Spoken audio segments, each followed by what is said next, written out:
Spirit, I tell you the truth, no one can see the kingdom of God unless he is born again. How can a man be born when he is old? Nicodemus asked. Surely he cannot enter a second time into his mother's womb to be born. Jesus answered, I tell you the truth, no one can enter the kingdom of God unless he is born of water and the Spirit. Flesh gives birth to the flesh, but the Spirit gives birth to spirit.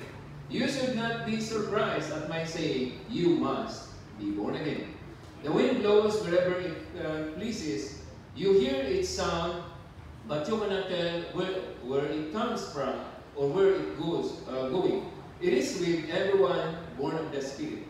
So makita niyo mo diri, si Nicodemo, mao ni ang sitwasyon, no? Usa ka religious leader, actually ruler of the Jewish people.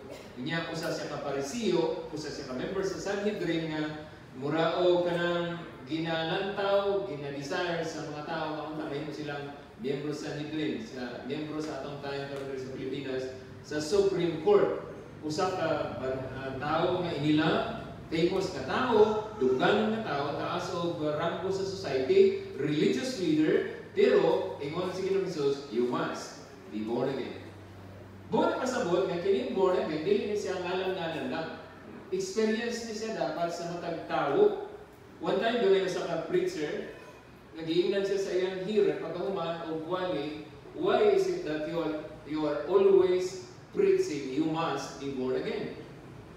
Ang iyang tubag, easy. The answer is, because you must be born again.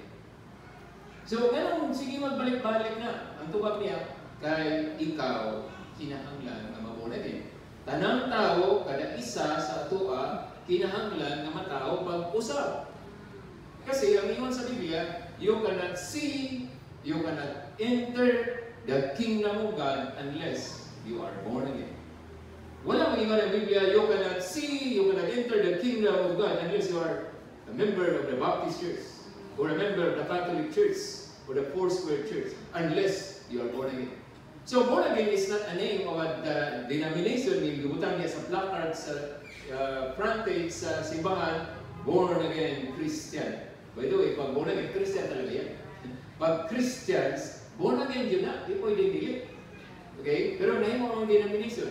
So mag-isip kita na membro tayo, halimbawa lang, na membro ako sa katao, sa born again nga sikta, ang unang-una niya, I can see now and I can enter the kingdom of God because I am a member of the born again nga sikta or religion. Dili mo. Pero kasi ang born again is a personal experience by every individual person. Now, question now, atong i-review is, unsa man ang mga instruments na gigamit para born again kita or magkaroon ta ng experience sa new birth or regeneration. Number one actually is the Word of God. Diretsong tumpak ni buot pasabot is the gospel. Kasi kung Word of God lang niya, dahil naman kasi yung Word of God, halimbawa yung teaching about idolatry, Word of God din yan. Teaching about drunkenness or giving, puro yan Word of God. So hindi lang basta-basta i-preach mo yan tapos na born again, tinuruan mo ng giving, na born again. O di ba, mamagaling ang usahay nga, nagreklamo ang mga tao kay imbis na gospel ang sasabihin, iba-iba ang mga gina-preach. Di ba, pag sinabi mo, pagtingnan natin sa dali, plus natin sa screen, 1 Peter chapter 1, verse 23. So, ang Word of God rin, pinapasabot niya, 1 Peter chapter 1, 23, is the gospel itself. Sabi niya, for you have been born again, not of perishable seed, but of the imperishable through the living and enduring Word of God.